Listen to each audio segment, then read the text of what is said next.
வந்து இருக்கிறவராக உதவி செய்தார். She was filled by the Holy Spirit in the womb. இந்த சம்பவத்தை நீங்க நானும் கோரலாமா, இன்றைக்கு கேட்கலாமா? இது ஒரே ஒரு முறை தான் நடந்திருக்கு.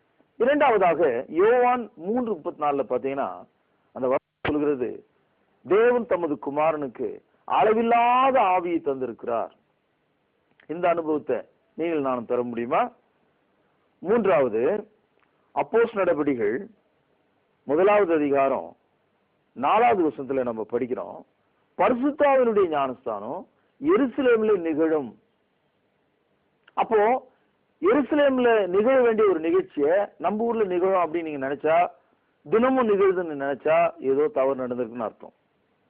ஐந்தாவதாக, அதே அப்போஸ்தலர் நடபடிகள் 2வது அதிகாரத்துல 38வது வசனத்துல, விசுவாசிக்கிற யாவருக்கும் பரிசுத்த ஆவியானவர் வரமாக தந்துள்ளப்படுகிறார் என்று 2:38 அந்த வரமாக தரப்படுகிற அந்த ஆவியை உலகத்துல எங்க இருக்கிற மனிதர்களும் பிதாவானவர் வரவழைக்கும் தூரத்துள்ள யாவருக்கும் இது உண்டாயிற்று என்று சொல்லி 2வது அதிகாரம் 39ஆம் வசனத்துல நம்ம படிக்கிறோம்.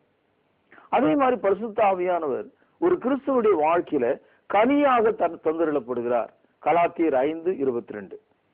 அதே மாதிரி பரிசுத்த ஆவியானவர் ஒரு கிறிஸ்துவனுடைய வாழ்க்கையில முத்திரையாக அருளப்படுகிறார் என்று எபேசியர் 1வது அதிகாரம் 13ஆம் வசனத்துல படிக்கிறோம். ஆக இந்த 6 குறிப்புகளை நீங்கள் மனதில் வைத்துக் கொள்ளுங்கள். ஆவியானவரால பல வேலைகளை செய்ய முடியும். அதுல ஒன்றுதான் இந்த பரிசுத்த ஆவியினுடைய ஞானஸ்தானம். இந்த பரிசுத்த ஆவியினுடைய ஞானஸ்தானம் அப்போஸ்தலருக்கு ஏன் அவசியமா இருந்ததுன்னா, அவர்கள் இயேசுவுக்கு சாட்சியாக இருக்க வேண்டும். அந்த இடத்துல எப்படிப்பட்ட சாட்சி? யோவான் ஸ்நானன் இயேசுவுக்கு ஞானஸ்தானம் கொடுத்தது முதல் அவர் செய்யவும் உபதேசிக்கவும் செய்தவைகளுக்கும் கிறிஸ்துவனுடைய மரணம் அடக்க உயிர்த்தெழுதலுக்கும் சாட்சியாக இருக்க வேண்டும். இந்த தகுதியை உடைய மனிதன் இன்னைக்கு யாராவது இருக்கானா? ஊருக்கு இன்னைக்கு அப்போஸ்தலர் இருக்காங்க, இவங்களெல்லாம் யாராலையும் ஒன்றும் செய்ய முடியாது, நீங்க தான் திருந்தணும், நீங்க தான் உங்களை காப்பாத்திக்கணும், இந்த பொல்லாத கள்ள அப்போஸ்தலர் கரத்திலிருந்து உங்களை நீங்கள் காப்பாற்றிக் கொள்ளுங்கள். 4ஆம் வசனம் பார்ப்போம். அவர்கள் எல்லாரும், இந்த இடத்துல அவர்கள் யாரு? மீண்டும் உங்களுக்கு சொல்கிறேன், அப்போஸ்தலர்கள். அவர்கள் எல்லாரும் பரிசுத்த ஆவியினால் நிரப்பப்பட்டு ஆவியானவர் தங்களுக்கு தந்தருளின வரத்தின்படியே வெவ்வேறு பாஷைகளிலே பேச தொடங்கின போது, பேசுதல் என்பது அர்த்தம் இருக்கணும், இலக்கணம் இருக்கணும், சத்தம் இருக்கணும். இந்த 3 சேர்ந்தா தான் பேச முடியும். வெறும் சத்தம் இருந்தா அர்த்தம் இல்லைன்னா அது பேர் கூச்சல். அவர்கள் பேசினார்கள், வெவ்வேறு மொழிகளில் பேசினார்கள். 12 அப்போஸ்தலர் இருக்காங்க, 12 பேரும் வேற வேற மொழியில பேசியிருக்காங்க. இந்த சத்தத்தை கேட்ட மக்கள், அவர்களுடைய பேச்சை கேட்ட மக்கள், அவங்க என்ன பேசுறாங்கன்றத புரிஞ்சுட்டு இருக்காங்க. கேட்டவங்க வேற வேற மொழி பேசுறாளுங்க. அப்போஸ்தலர்கள் எல்லாரும் ஆரம்பத்துல ஒரே மொழி பேசக்கூடிய கல்வி அறிவில்லாத கலிலேயர்கள். அதை 2வது அதிகாரம் 7ஆம் வசனத்துல வாசிப்போம். எல்லாரும் பிரமித்து ஆச்சரியப்பட்டு ஒருவரை ஒருவர் பார்த்து, இதோ பேசுகிறவர்கள் எல்லாரும் கலிலேயர் அல்லவா? இந்த கேள்வி ஏன் அவனுக்கு வந்ததுன்னா, என் லாங்குவேஜ் எப்படி இவனுக்கு தெரிஞ்சது, என்னுடைய மொழி எப்படி இவனுக்கு தெரிஞ்சது? 8ஆம் வசனம் பாருங்கள். அப்படி இருக்க நம்மில் அவரவர்களுடைய ஜென்ம பாஷைகளிலே இவர்கள் பேச கேட்கிறோமே எப்படி? ஆக 16 மொழிகளை பேசக்கூடிய மக்கள் பெந்தேகோஸ்தே பண்டிகை கொண்டாடுவதற்கு அன்றைக்கு எருசலேமிலே கூடியிருந்தார்கள். அந்த குறிப்பை இந்த பகுதியிலே நீங்கள் பார்க்கலாம். இந்த 16 வித்தியாசமான மொழிகளை பேசுகிறவர்கள் இந்த 12 அப்போஸ்தலர் பேசிய போது நம்முடைய மொழிகளில் இவங்க எப்படி பேசுறாங்கன்னு ஆச்சரியப்பட்டாங்க. காரணம், அவர்கள் கல்லாதவர்கள், அவர்கள் கலிலேயர்கள், அவர்களுக்கு திருத்தமான எபிரேய மொழி தெரியாது. ஆனால் அவர்கள் பேசினது சத்தமாக இல்லாமல் கருத்தாக விளங்கினதுனாலே, மொழியாக இருந்ததுனாலே, 11ஆம் வசனம் பாருங்கள். கிரேத்தரும் அரபியுமாகிய நாம் நம்முடைய பாஷைகளிலே, கவனிகள், நம்முடைய பாஷைகளிலே இவர்கள் தேவனுடைய மகத்துவங்களை பேச கேட்கிறோமே என்றார்கள். கேட்டவங்களுக்கு புரிஞ்சது. என்னன்னு புரிஞ்சது? பேசினாலு யெகோவா தேவனுக்கு ஸ்தோத்திரங்களையும் மகிமையும் கனத்தையும் அவர்கள் ஏறெடுத்ததை நாங்கள் கேட்டோம். தேவனுடைய மகிமையை பேசினார்கள். என்ன பேசினார்கள் என்பது அவங்களுக்கு விளங்கிடுச்சு. இதுதான் நடந்தது. அதனாலதான் 1 கொரிந்தியர் 14:10 வாசிக்கிறோம், உலகத்தில் எத்தனையோ மொழிகள் இருக்குது, பாஷைகள் இருக்கு. ஆனா அவைகள்ல அர்த்தம் இல்லாதது ஒண்ணுமே இல்ல. ஆதியில ஆதாம் தேவனிடத்துல பேசினான், தேவன் ஆதாம் இடத்துல பேசினார். சாத்தான் ஏவாள் இடத்துல பேசினான், ஏவாள் சாத்தான் இடத்துல பேசினான். காலம் முதல வேதத்தை நம்ம எடுத்து பார்க்கும்போது தேவன் ஒரு மொழியை மனிதனுக்கு தந்திருக்கிறார். பிரியமானவர்களே, மொழி மனுஷனுடைய அவசியமான ஒன்றாக இருக்கு. அதனால்தான் மிருகங்களுக்கும் மனிதனுக்கும் வேறுபாடு உண்டாது. ஆனா காலகாலமாக புறையோடி போன இந்த தலை சுற்றல்காரர்கள், மூளை செலவு செய்யப்பட்டவர்கள், மதத்தின் பெயராலே இப்படிப்பட்ட கற்பனைகளை போதித்து வரவங்க அந்நிய மொழி என்ற பெயர்ல செய்து வருகிற காரியங்களை நீங்கள் சிந்தித்து பார்க்க வேண்டும். அப்போஸ்தலர் நடபடிகள்ல அப்போஸ்தலர்கள் அன்றைக்கு பரிசுத்த ஆவியானவருடைய ஞானஸ்தானம் அவர்கள் கிடைத்த போது வெவ்வேறு மொழிகளில் பேசினார்கள்.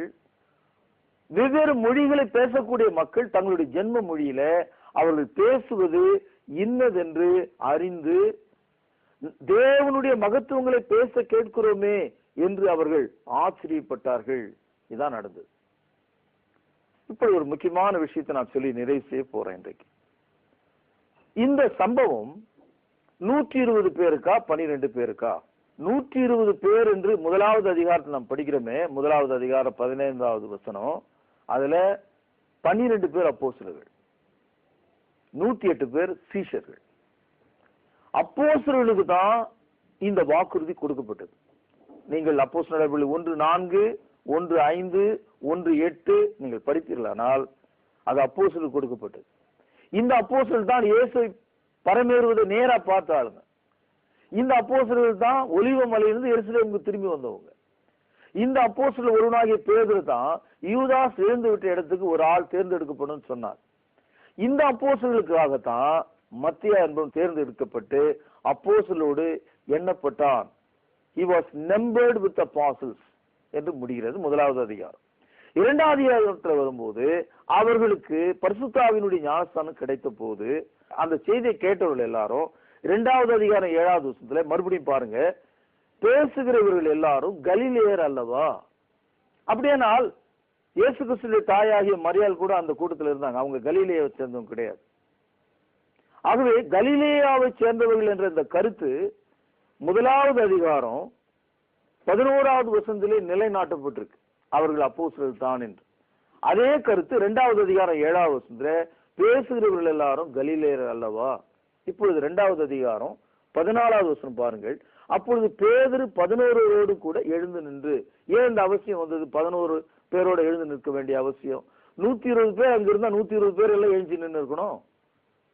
ஏன் பேதுரு தன்னோடு 11 பேரோட நின்றான் அப்படின்னா 12 பேர் அர்த்தம். ஏன் அப்படி? அப்ப அவர்களுக்கு பரிசுத்த ஆவியினுடைய ஞானஸ்தானம் கிடைச்சிருக்கு. பரிசுத்த ஆவியினுடைய ஞானஸ்தானம் கிடைச்சதுனாலதான் பேதுருவால பழைய ஏற்பாட்டு கால யோவேல் தீர்க்க தரிசனத்திலிருந்தும் சங்கீதத்தில் இருக்கிற தீர்க்க தரிசனத்திலிருந்தும் உதாரணங்களை காட்டி இயேசு கிறிஸ்துவுக்கு நாங்கள் சாட்சிகள் என்று சொல்ல முடிந்தது. இப்போது 32வது வசனம். இந்த இயேசுவை தேவன் எழுப்பினார், இதற்கு நாங்கள் எல்லாரும் சாட்சிகளா இருக்கிறோம். இந்த நாங்கள் எல்லாரும் அப்போஸ்தலரை குறிக்கிறது. ஏனென்றால் இயேசுக்கு அவர்கள் சாட்சிகளா இருந்தார்கள். ஆக இந்த 120 பேர்ல 12 பேர் தான் அப்போஸ்தலர் என்று நமக்கு நல்லா தெளிவா தெரியுது. அடுத்தது 2வது அதிகாரம் 37வது வசனம் பாருங்கள். இதை அவர்கள் கேட்ட பொழுது இருதயத்திலே குத்தப்பட்டவர்களாகி பேதுருவையும் மற்ற அப்போஸ்தலரையும் பார்த்து நாங்கள் என்ன செய்ய வேண்டும் என்று கேட்டார்கள். இந்த இடத்துல 120 பேர் இருந்தா அதுல மரியாள இருந்திருந்தா ஜனங்க யாரை பார்த்து கேட்டிருப்பாங்க? அம்மா மரியாள் நாங்க என்ன செய்யணும்னு கேட்டிருப்பாங்க. மரியாள் இல்லையே.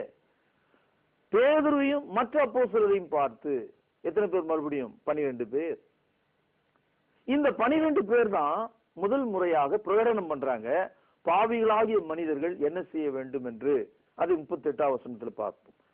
பேதுரு அவர்களை நோக்கி நீங்கள் மனம் திரும்பி ஒவ்வொருவரும் பாவ மன்னிப்புக்கென்று இயேசு கிறிஸ்து நாமத்திலே ஞானஸ்நானம் பெற்றுக் கொள்ளுங்கள், அப்பொழுது பரிசுத்த ஆவியின் வரத்தையும் பெறுவீர்கள். இந்த பரிசுத்த ஆவிய தேவன் உங்களுக்கு மட்டும் இல்ல உலகத்திற்கு எங்க இருக்கிற மக்களுக்கும் கொடுக்கப்பட போகிறார். அது 39வது வசனத்துல பாருங்கள். வாக்குத்தத்தமானது உங்களுக்கும் உங்கள் பிள்ளைகளுக்கும் நம்முடைய தேவனாகிய கர்த்தர் வரவைக்கும் தூரத்தில் உள்ள யாவருக்கும் உண்டாயிருக்கிறது என்று சொன்னான். அப்போஸ்தலர் நடபடி 2வது அதிகாரம் முதல் 4 வசனத்துல பரிசுத்த ஆவியினுடைய ஞானஸ்தானம் அப்போஸ்தலர்களுக்கு என்றும் இரண்டாவது அதிகாரம் 38, 39ல கீழ்ப்படுகிற யாவருக்கும் தந்தருளின பரிசுத்த ஆவியானவரை குறித்தும் நாம இங்க படிக்கிறோம். இதே இரண்டாவது அதிகாரம் 43வது வசனத்துல எல்லாருக்கும் பயம் உண்டாயிற்று, அப்போஸ்தலர்களாலே அநேக அற்புதங்களும் அடையாளங்களும் செய்யப்பட்டது. ஏன் மத்தவங்க எல்லாம் செய்யல? இந்த காலகட்டத்தில் 3000 கிறிஸ்தவர்கள் ஞானஸ்நானம் பெற்றிருக்காங்களே, அவர்களுக்கு பரிசுத்த ஆவி கிடைச்சது. ஆனால் யார் அற்புதங்களை செய்தது? அப்போஸ்தலர்கள். 42ஆம் வசனம், அவர்கள் அப்போஸ்தலருடைய உபதேசத்தில் இருந்த அவர்கள் என்ற இந்த கருத்து ஞானஸ்தானத்தின் கீழே குணமாக்கப்பட்ட 3000 பேர். அவர்கள் அப்போஸ்தலருடைய உபதேசத்திலும் மன்னியுனியத்திலும் அப்பம் பிட்கதிலும் ஜெபம் பண்ணுவதிலும் உறுதியாக தரித்திருந்தார்கள். அப்போ 2வது அதிகாரம் 14வது வசனத்திலும் 2வது அதிகாரம் 32வது வசனத்திலும் 2வது அதிகாரம் 37வது வசனத்திலும் 2வது அதிகாரம் 42வது வசனத்திலும் 2வது அதிகாரம் 43வது வசனத்திலும் அப்போஸ்தலர்கள் இவைகளை செய்கிறார்கள். இவைகளை செய்வதற்காகத்தான் பரிசுத்த ஆவியினுடைய ஞானஸ்தானம் அவர்களுக்கு கிடைத்தது.